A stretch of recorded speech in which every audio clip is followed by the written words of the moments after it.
The mining colony hung in the darkness of space like a small, stubborn light. It circled a dying star, a red giant that gave off weak, fading heat. The people who lived here called it Red Haven. Though there was nothing warm or safe about it, life was hard, and danger was always near. The foreign raiders, tall, insect-like aliens with sharp weapons and sharper eyes, often attacked. Looking for supplies and prisoners. Sam had lived on Red Haven for 6 years. He was not a soldier, but he was the kind of man who could fix anything: air pumps, broken hull panels, power cells. If it was broken, Sam could make it work again. In a place like this, that made him valuable. He kept mostly to himself, working long hours in the repair bays. But there was one person he always noticed, even when he didn't want to. Her name was Mira. At least, that's what people called her. She was thin, quick on her feet, and always wore a smooth black mask that covered her whole face. Not just outside in the cold air, but inside the colony halls and the dining area. Even in the safety of the bunkhouses, she never took it off. The mask wasn't like the oxygen masks everyone wore outside. It was sleek, almost like something from a different world, with no visible seams or straps. It had a faint shine under the dim lights, and it had no clear eye holes, just a smooth surface. Yet somehow she could see perfectly. Most people didn't. Ask questions. In Red Haven, questions could be dangerous. Some whispered that she had been burned in a reactor accident. Others thought she was hiding from someone. A few even said she might be part machine. Sam didn't believe most of the rumors, but he did know one thing: Mira kept to herself. She moved quietly, never speaking much, never making friends. But Sam remembered the first time they had spoken. It was during a Voran raid a year ago. Alarms had blared, red lights flashing in the narrow metal hallways. People ran for the shelters while soldiers grabbed rifles. Sam had been working on a broken power conduit when the first blast hit. The lights went out. The air smelled of smoke and metal. He had been trapped under a collapsed support beam, unable to move when she appeared. She didn't say a word. She just lifted the beam with surprising strength, enough for him to crawl out. Then she grabbed his arm and led him through the chaos to safety. From that day, Sam felt a quiet responsibility toward her. Maybe it was gratitude. Maybe it was curiosity. Whatever it was, he found himself watching out for her, making sure no one gave her trouble, checking that she had food when supplies were short. Still, the mask bothered him. It was unnatural to never see someone's face. Faces showed trust. Faces told you who a person really was. But with Mira, there was only that smooth black surface, like a wall between her and the rest of the world. One evening, after his shift, Sam sat in the canteen. The smell of reheated ration stew filled the air. Across the room, Mira sat at a corner table, as she always did, with her back to the wall. She wasn't eating, just sitting still, her head slightly lowered. A group of workers at another table were whispering, glancing at her. Sam heard one of them mutter, "Bet she's hiding something bad under that thing." Another snorted. Or maybe she's not even human. Sam felt a flicker of anger. He didn't like people talking that way about someone who had saved his life. But he also understood fear made people cruel. In a place like this, different meant dangerous. He finished his stew and decided to head back to the repair bay for some late work. But as he passed her table, he saw her tense up, her head turned toward the door. A second later, the alarm sounded. Sam's heart jumped.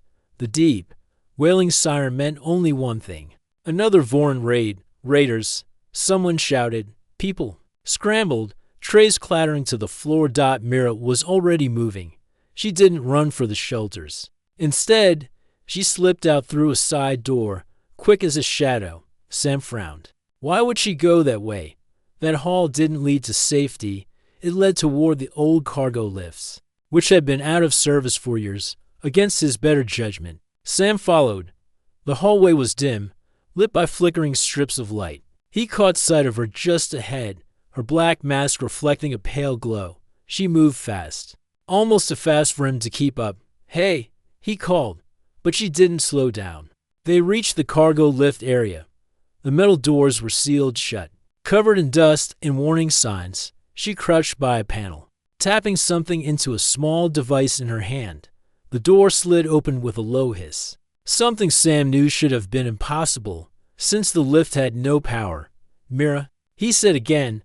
This time she turned her head toward him, but didn't speak. Then she stepped inside the lift and disappeared from sight. The doors began to close. Sam lunged forward and slipped through at the last second. Inside, the lift was nothing like he remembered. It was lit with a soft blue light, and the walls seemed different, smoother, newer, not like the rusted, half-broken metal he knew so well. She stood at the far end, her masked face turned toward him. The silence between them felt heavy. "What are you doing?" he asked. "Where are you going?" The lift began to move downward, far below the normal levels of the colony. She didn't answer. Sam's mind raced. Why would she run toward danger instead of away? Why did she have access to things no one else could use?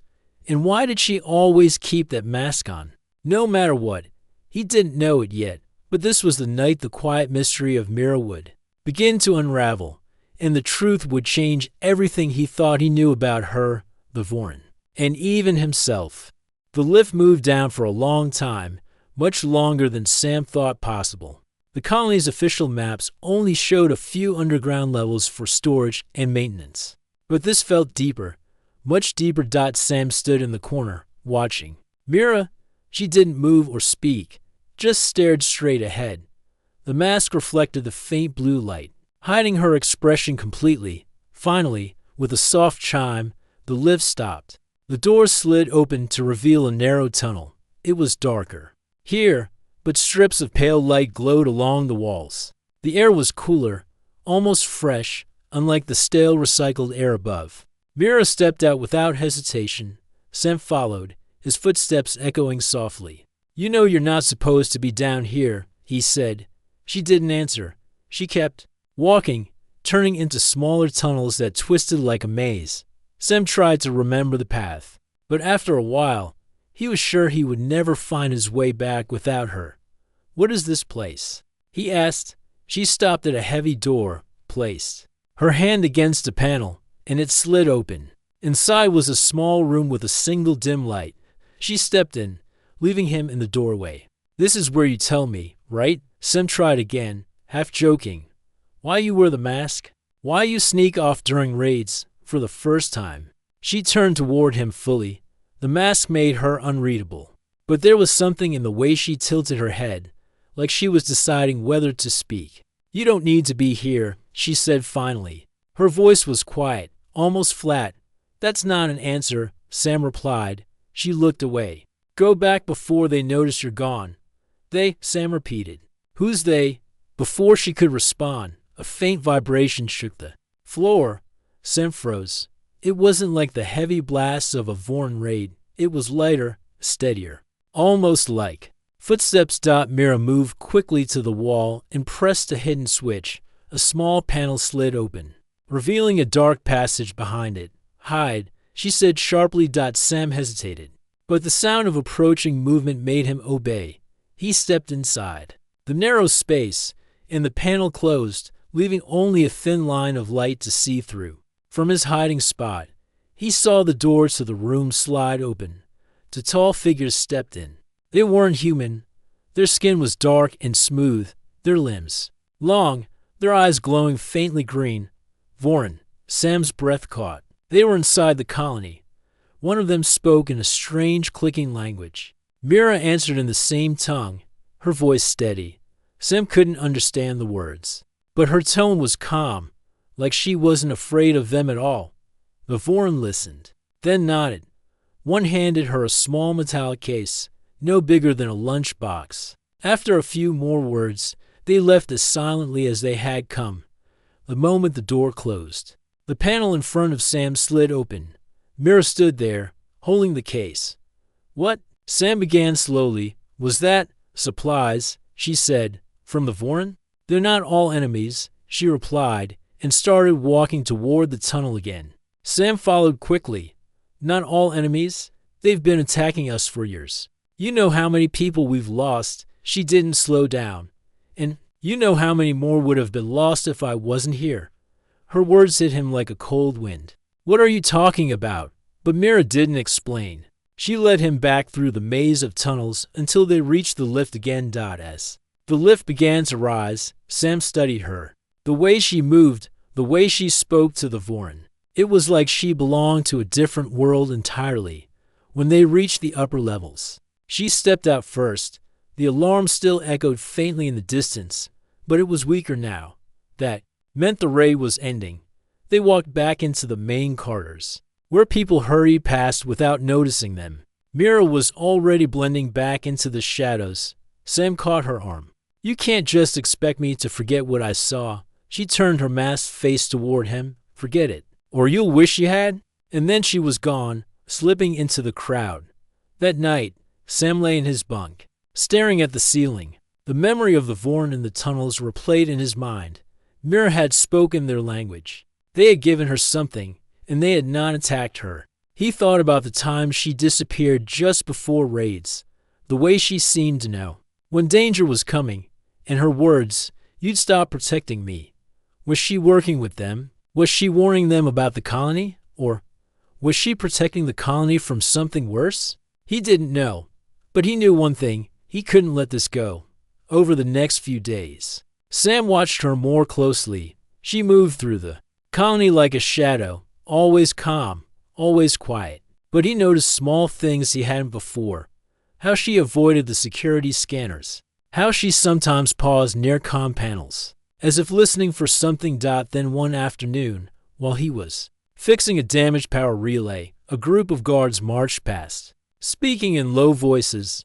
"They think there's a traitor," one of them said. "Someone helping the Vorin." Sam's stomach tightened. He didn't have to guess who they suspected. That night, he found himself standing outside her quarters. The door was closed, but light showed under the edges. He raised his hand to knock, then stopped. Through the thin wall, he heard her speaking softly, not in English, in the Vorin tongue. He couldn't understand the words, but the tone was clear, urgent, almost desperate. Sam stepped back into the shadows, his mind full of questions. Something told him he was getting closer to the truth. But the closer he got, the more dangerous it was going to become for both of them.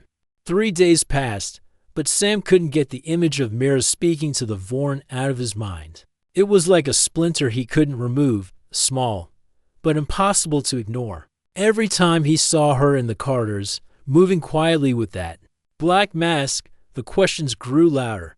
He told himself to leave it alone. On Red Haven, curiosity could get you killed. But he also knew that unanswered questions could be just as dangerous. If she was helping the Vorin, the colony needed to know. And if she wasn't, then he needed to understand why she was risking everything. The chance came sooner than he expected. That evening, the colony's lights flickered, and a low hum filled the air. It wasn't the sound of a power failure. It was the sound of the long-range scanners starting up. The colony was sweeping for incoming ships. Sam was in the repair bay, pretending to work on a set of broken tools, when he saw her slip past the open doorway. She was moving quickly, heading toward the south maintenance sector, an area that was mostly unused. Without thinking, Sam followed. The south sector was quiet, the walls lined with old storage crates and dust-covered equipment. His footsteps echoed softly as he kept his distance. Mira moved like she knew exactly where she was going, weaving between crates and turning down narrow passages without hesitation. Finally, she stopped at a thick metal door. She pressed her hand to a panel, and the door slid open. Sam slipped closer, peeking through the gap before it closed. Inside was a small, dimly lit room. There was no furniture, just a single table in the center with a thin metal case on it, the same kind he had seen the Vorin give her. She stood over it, pressing something on its surface. Sam pushed the door open and stepped inside. Mira froze. "We need to talk," Sam said, his voice steady. "You shouldn't be here," she replied. "Maybe not," he said. "But I am, and I'm not leaving until you tell me the truth." She stood still for a long moment. Then, slowly, she closed the case. The truth isn't something you want to know. Sam, try me. Her head tilted slightly, as if weighing her options.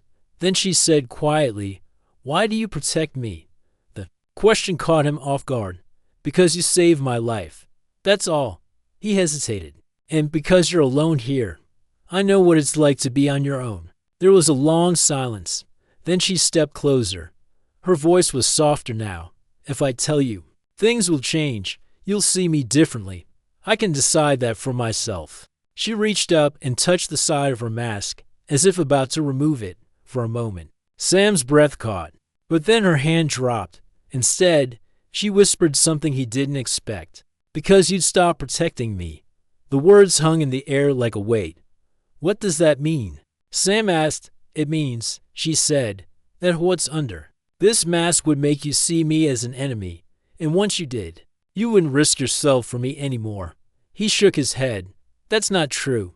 You say that now." "Mira, I don't care what you look like. It's not about looks," she interrupted, her voice suddenly sharp. "It's about what I am." Sam stared at her.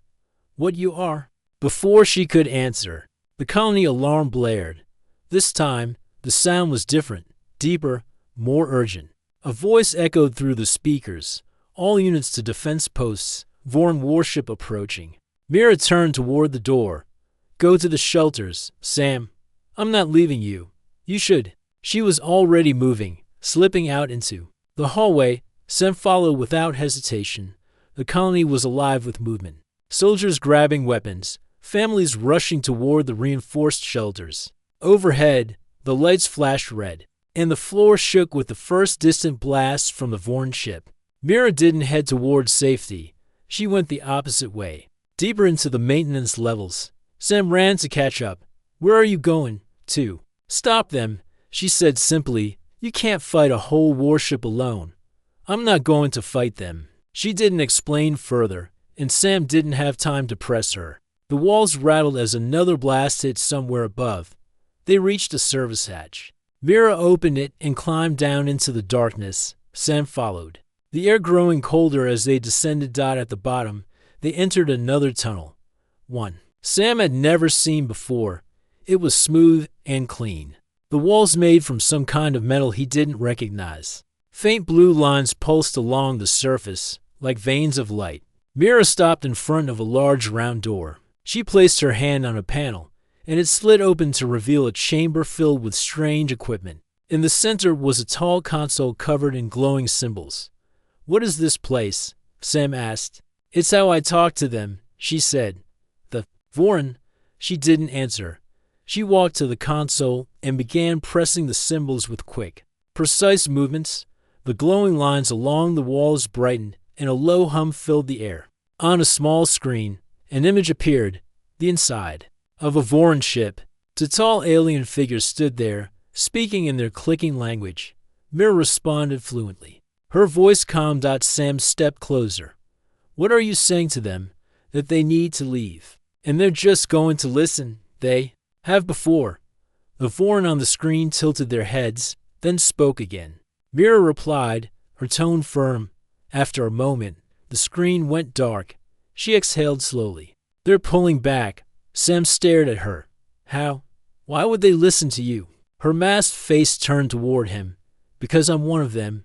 The words hit him harder than any blast. Before he could respond, she walked past him toward the tunnel. "Now you understand why I wear the mask." Sam didn't move. The air felt heavy. She was Vorn, or part of them, and yet she had just saved the colony again. But her warning echoed in his mind. "Because you'd stop protecting me." Sam followed Mira through the tunnels in silence. His thoughts were a storm. "She's one of them." The words kept echoing in his mind. He didn't know what one of them meant exactly. Was she a Vorn in disguise? Part human, part alien? All he knew was that nothing about her was what he thought. When they reached the lift, she stopped and pressed the button. The soft hum of the machinery filled the air. Sam finally spoke. "How long have you been here?" "Since before you arrived," she said. "And no one knows. No one can know." "Why?" Her head tilted slightly toward him. "You've seen how people here treat someone different. Imagine what they'd do if they knew I was part Vorn." Sam didn't answer. He thought about the angry whispers he'd heard in the canteen. The suspicion in people's eyes. She was right. If the colony knew, they wouldn't just turn on her. They'd hunt her. The lift doors opened, and they stepped inside. By the time they reached the main level, the alarm had stopped. The Voron ship had pulled away, just as she'd said it would. When they stepped out, the corridors were crowded. People were returning from the shelters, talking loudly about how close the raid had been.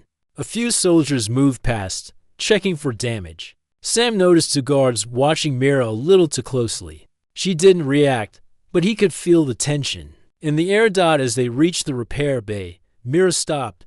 Go back to your work. Don't follow me again. I can't just... You can, she said firmly, and you will. If you want to help me, the best thing you can do is keep quiet. Before he could argue, she turned and walked away, disappearing into the crowd. That night, Sam couldn't sleep. He kept replaying everything he had seen, the Voron in the tunnels, the case they gave her, the console where she had told them to leave. She was part Voron, yes, but she was also keeping the colony alive in a way no one else could. The next morning, he was still thinking about it when two guards entered the repair bay. Sam. One said, "We need to ask you some questions." About what? The other guard glanced around. "It's about Mira." Sam's stomach tightened. "What about her?" "She's been disappearing during raids. Some people think she's passing information to the enemy." "That's ridiculous," Sam said quickly. "Is it?" The first guard asked. "You spend a lot of time around her. Maybe you've seen something." Sam shook his head. "No, I haven't." The guard studied him for a moment, then left. Sam exhaled slowly. He had just lied to protect her. Later that day, Sam spotted Mira near the storage docks. She was carrying a small bag and moving with her usual quiet speed. He caught up with her. "They're watching you," he said. "The guards asked me questions." "I know," she replied calmly. "You don't seem worried." "Worried doesn't help. Staying ahead of them does." "Mira, this can't go on forever. Sooner or later, someone will figure it out." She stopped and looked at him. "Then I have to make sure sooner or later never comes." There was something in her voice. Not fear, but determination. 2 nights later, the colony's main power grid went down for an hour. Emergency lights flickered to life, casting long shadows in the corridors. Sam was on his way to the repair bay when he saw Mira again, heading toward the lower levels. Without thinking, he followed. She led him through service tunnels and old maintenance shafts until they reached the hidden chamber with the alien console. This time, Sam saw the metallic case open on the table. Inside were small crystal-like objects, glowing faintly. "What are those?" he asked. "Energy cores," she said. "Voron technology. They last longer than anything we have. I've been using them to keep the life support systems stable." Sam stared at the crystals. "You've been fixing the colony with their tech." "Yes," she said simply. "Without these, your air would have failed weeks ago." "Then why not?" "Tell the council." "Because they would never accept it. They'd rather suffocate than admit they needed help from the Voron." Sam couldn't argue with that. He knew the council, proud, stubborn, and deeply distrustful of anything alien. As she worked at the console, the screen flickered to life again. A Voron appeared, speaking urgently. Mira listened, then replied in the clicking language. "What is it?" Sam asked. "They're warning me," she said. "Another group is planning an attack. Not the ones I speak to, others who don't. Want peace." "How soon?" "Today's." Sam felt a chill. "Can you stop them?" "I'll try. But they don't listen to me like the others do." He didn't like the sound of that dot when they left the chamber. Sam noticed movement in the shadows. Someone was watching them. He caught a glimpse of a uniform.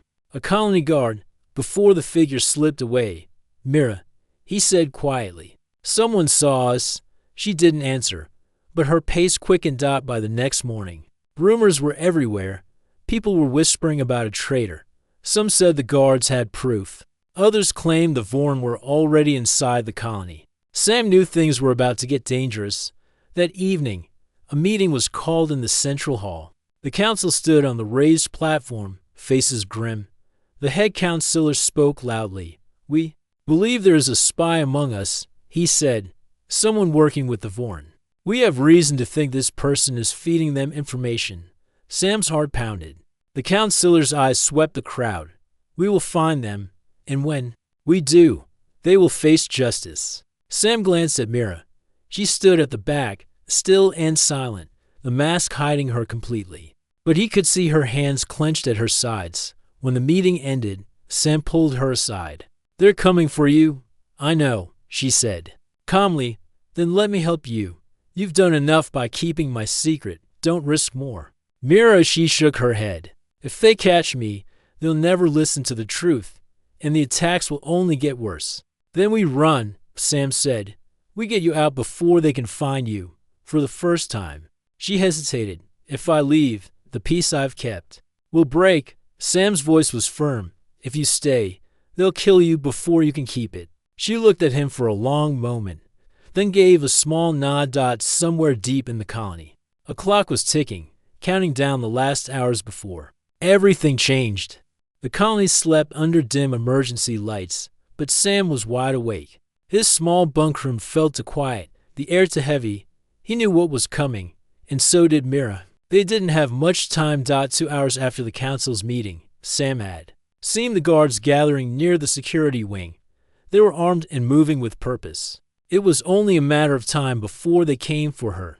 He slipped into the corridor, moving quietly toward the far end of the living quarters. Mira's room was there, but when he reached it, the door was already open. Empty. For a moment, panic rose in his chest. Then he noticed faint scuff marks on the floor, the kind that came from boots moving in a hurry. She had left on her own. Sam followed the signs, taking side corridors to avoid the night patrols. He guessed where she would go. The tunnels, the lower levels of Red Haven were dark and cold. He found her near the old cargo lift, working on the control panel. They're coming for you, he said. I know, she replied without looking up. That's why I'm leaving. Leaving? Where? Off-world.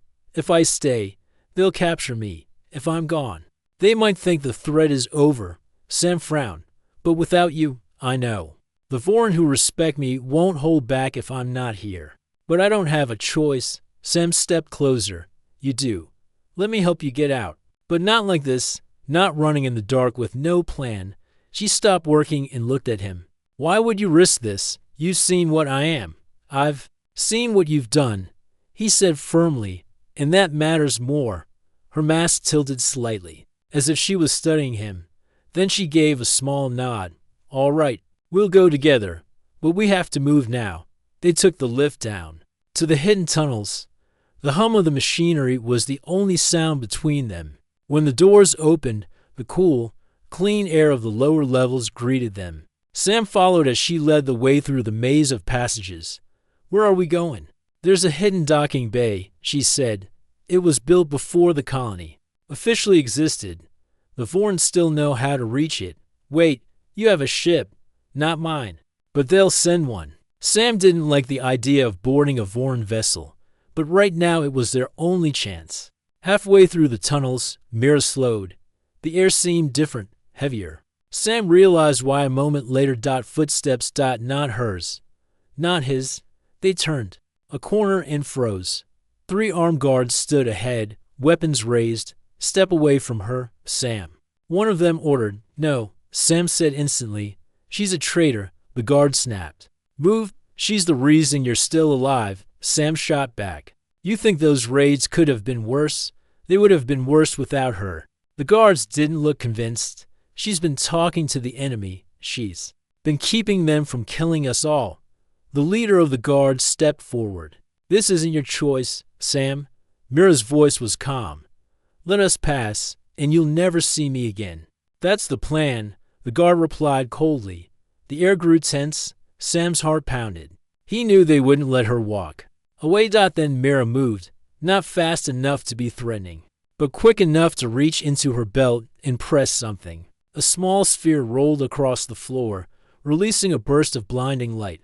Sam shielded his eyes. When his vision cleared, the guards were coughing in the haze, and Mira was pulling him down a side tunnel. They ran until the sound of pursuit faded. When they finally stopped, Sam leaned against the wall, catching his breath. What was that? Stun flare, she said. They'll be fine in a few minutes, but that's all we have. Then let's keep moving. They reached a set of wide metal doors. Mira placed her hand against a panel, and they slid open with a soft hiss. Inside was a small docking bay, dimly lit. Old crates were stacked along the walls, and the floor was marked with faded landing lines. This place hasn't been used in years, Sam said. That's why it's safe, Mira replied. She walked to a control console and pressed a sequence of buttons. A faint hum filled the air, and a hidden transmitter extended from the wall. They'll come, she said. Sam looked at her. Who exactly? The Voran who still listened to me. Minutes passed. The air in the docking bay was cold, and the only sound was the low hum of the transmitter. Then a light appeared in the darkness beyond the bay doors. The shape of a small ship emerged, gliding in silently. It was sleeker than the warships Sam had seen in raids. Its surface smooth and curved.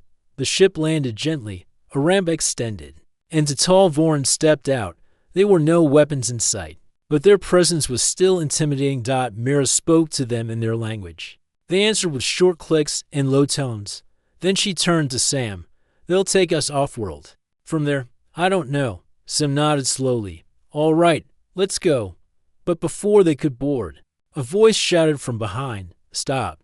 The guards had found them. This time, there were more, at least a dozen, weapons ready. The Voran moved slightly, but Mira raised a hand to keep them still. She stepped forward, her mask facing the guards. You have to let us go, she said. The lead guard shook his head. You're not leaving with them. You don't understand, she said. If I stay, this colony will burn. The guard hesitated, but his weapon didn't lower. Sam stepped between them. If you trust me at all, let her go. She's been protecting us. I've seen it with my own eyes. You take her now, and you'll be fighting a war tomorrow you can't win. The guards exchanged uneasy glances. The lead guard still looked unconvinced, but in the end, he made a choice. Go, he said quietly. But don't come back. Mira didn't move for a second. Then she nodded once, turned, and walked up the ramp. Sam followed. The ships. Doors closed, sealing them off from Red Haven. As the engines lifted them into the dark. Sam looked at her. So, where now? She didn't answer right away. When she did, her voice was low. Now, we see if peace can survive without walls. Between us. The Voran ship glided through the darkness of space, leaving Red Haven far behind. From the small viewing window, Sam could see the colony shrinking into a distant point of light. He had expected the inside of the ship to feel strange or threatening, but it was surprisingly quiet. The walls were smooth and curved, lit with a soft blue glow. There was no smell of oil or metal like human ships. Instead, the air was clean and slightly cool. With a faint, unfamiliar scent, the two Voran crew members moved silently, focusing on their controls. Mira sat near the front, speaking to them in the clicking language. Her voice was calm, but Sam could sense an undercurrent of urgency. When she finished, she came to sit beside him. They're taking us to a neutral sector, she said. It's a place where Voran and a few human traders meet without fighting. We'll be safe there for a while. Sam nodded, then leaned forward. You said you were part Voran. I think I need to know the whole story now. For a long moment, she was silent. Then she reached up, hesitating before pressing the side of her mask. With a softness, it lifted away. Sam's breath caught. Her face was human in shape, but her skin had faint silver patterns running along it like living metal. Her eyes were a deep shade of green, with a glow that caught the light. She looked both alien and familiar, like two worlds woven together. My mother was human, she said quietly. My father was Voran. It was part of a peace experiment, an attempt to bring our species closer together. But it failed. The governments on both sides decided the idea was dangerous. The children from those unions, we were hidden or sent away. Sam listened in silence. I was brought to Red Haven when I was still young, she continued. The Voran raiders knew who I was, but some respected my father's legacy. They agreed not to destroy the colony as long as I stayed there. I became a bridge between the two worlds. I warned the colony of attacks and convinced some Voran groups to stay away. And the mask? Sam asked. Her gaze dropped. It was the only way to live among humans without fear. People see the silver on my skin and the glow in my eyes, and they stop seeing me as one of them. Sam thought of the whispers in the canteen, the suspicion, the council's distrust. She was right. Without the mask, she never would have been safe. You've been protecting them all this time, he said. Yes, she said softly. And now, without me there, the balance will break. The groups I can't control will attack more often. Sam leaned back, letting out a slow breath. Then we need to find another way to stop it. Before she could reply, the ship's lights shifted to a deep amber. The Voran crew spoke quickly to Mira, their voices urgent. What is it? Sam asked. Another ship, she said, her tone changing. It's following us. The viewing screen lit up, showing a large, angular vessel. Sam didn't recognize the design, but Mira's expression darkened. They're not Voran, she said. They're called the Kirith mercenaries. They attack both humans and Voran, selling weapons to keep the war going. The Kirith ship was gaining speed. The Voran pilot spoke sharply. Mira turned to Sam. They want to know if you can help with the defense systems. I can fix anything, Sam said, but I've never used Voran tech. Then I'll translate. She led him to a control station in the center of the ship. The panel was covered in glowing symbols and strange controls. Mira pointed quickly. These activate the shields. These control the drone turrets. That lever will divert more power to the engines. Sam got to work, his hands moving fast. The Kirith ship fired first, bright streaks of energy lighting the darkness. The Voran ship shuddered under the impact, but the shields held. Turrets online, Sam called. The Voran pilot unleashed a burst of fire. Small drones launched from the ship's sides, darting around the enemy like angry insects. Sam adjusted their aim, hitting the Kirith ship's outer hull. But the Kirith were fast. They dodged most of the attacks and returned fire. One shot hit hard, shaking the ship and knocking Sam against the panel. They're targeting our engines. Mira warned. Then we take theirs out first, Sam said. He focused the drones on the rear of the enemy ship. The Voran pilot fired in sync with them, and finally, one of the Kirith's engines sparked and went dark. Their speed dropped instantly. They're falling back, Mira said. The Kirith ship turned sharply. Disappearing into the darkness, the ship's lights shifted back to blue, and the tension in the air eased. Sam leaned back in his chair, catching his breath. So much for a quiet trip. Mira's eyes softened slightly. You handled yourself well. You too, Sam said. Then, after a pause, we make a good team. Hours later, they arrive at the neutral sector. From space, it looked like a cluster of small stations linked together by glowing bridges. Ships of different designs were docked all around, human freighters, Voran transports, and even a few unfamiliar shapes. Inside, the air was filled with a mix of voices and languages. Traders bartered over goods, mechanics worked on ships, and travelers moved through the crowded walkways. Here, no one seemed to care who was human or Voran, as long as you could pay. Mira led Sam to a quiet corner of the station. This place isn't safe forever, she said. The Kirith will tell others they saw us. Word will spread. Then we need a plan, Sam said. One that stops the raids on Red Haven for good. She looked at him steadily. That would mean more than stopping the raids. It would mean changing how humans and Voran see each other. It would mean ending the war. Sam gave a faint smile. Sounds impossible. Her eyes met his. It's only impossible if no one tries. For the first time since leaving Red Haven, Sam felt something other than tension. He felt a spark of hope. They had escaped the colony, survived the Kirith, and reached a place where the two sides could stand in the same air without pointing weapons. Maybe that was the first step. Somewhere in the busy station, deals were being made, and futures were being shaped. Sam knew that whatever came next, he wasn't going to walk away. Not while Mira was still fighting for something bigger than herself. Neutral station bustled with noise and light. But Sam couldn't shake the feeling that the peace here was fragile. Every corridor they walked through carried a mix of human and alien faces. Some nodding in polite recognition, others watching. With quiet suspicion, Mira moved confidently, her mask back in place. Without it, she risked being recognized by someone who might want to use her identity as a weapon. Sam understood now. The mask wasn't just a shield against prejudice. It was a survival tool. They had been on the station for 2 days when the news arrived. A trader rushed into the small room they were using as quarters, speaking quickly. In the Vorn tongue, Mira listened, her posture stiffening, then turned to Sam. Redhaven is under attack, she said. Sam froze. By the Vorn, she shook her head. No. By the Kirith, they've sent a fleet. Sam's stomach sank. Then we have to go back. Her green eyes narrowed behind the mask. If we go back, we won't just be fighting to protect the colony. We'll be fighting to change the way this war works, for good. Then let's do it, Sam said without hesitation. Within hours, they were aboard a Vorn ship, larger and faster than the one they'd arrived on. The crew was a mix of Vorn fighters and a few humans who traded in the neutral zone. For once, they had a shared goal: stop the Kirith before they destroyed the colony.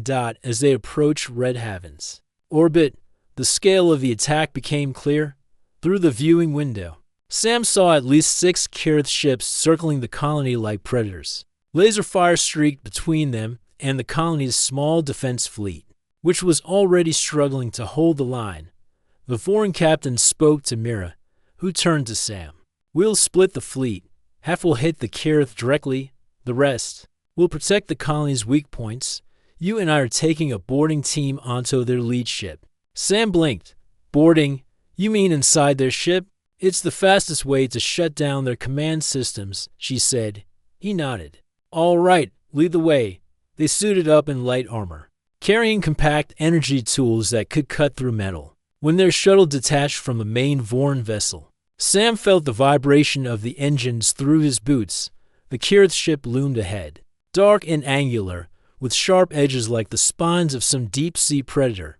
Their shuttle clamped onto the hull, and Mira moved to the hatch. She pressed the device against the metal, and within seconds, a circular section glowed hot and fell inward.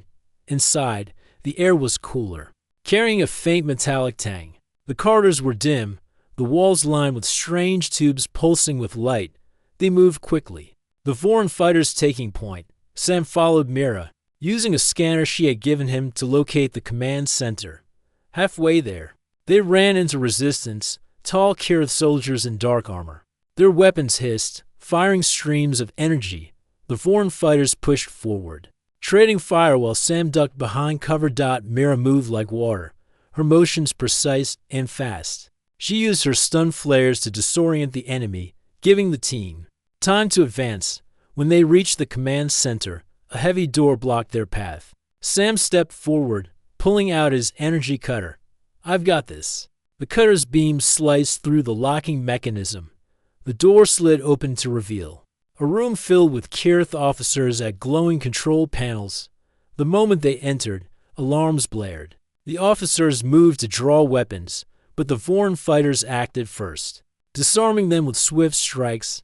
Mira went straight to the central console. Cover me, she told Sam. He stood beside her, keeping his tool ready as she began working. The alien symbols on the console shifted rapidly under her hands. They're coordinating all 6 ships from here, she explained. If I shut this down, they'll lose their attack patterns. Do it fast, Sam said. Glancing at the door, more Kirith soldiers were on the way. The Vorn fighters formed a defensive line as Mira worked, her focus absolute. Finally, she pressed one last command. The lights in the room flickered, and the deep hum of the ship's engines changed. It's done, she said. Back on their shuttle, they pulled away from the Kirith ship. Through the viewing port, Sam saw the Kirith fleet breaking formation, their attack lines collapsing without centralized orders. The colony's defenses and the Vorn ships pressed the advantage, driving the mercenaries back into deep space. By the time they landed on Redhaven, the battle was over. Smoke rose from damaged sections of the colony, but it was still standing. People were shaken, But alive. Sam expected the reception to be cold. Instead, a small crowd gathered as they stepped off the shuttle. Word had spread that Mira had led the mission to disable the Kirith fleet. No one removed her mask. But something in the way people looked at her was different now. Less suspicion, more gratitude. The head counselor approached. "You saved US," he said. His voice carried both surprise and humility. "We owe you thanks." Mira inclined her head slightly. "This was not just me. Humans and Vorn fought together today. Remember that."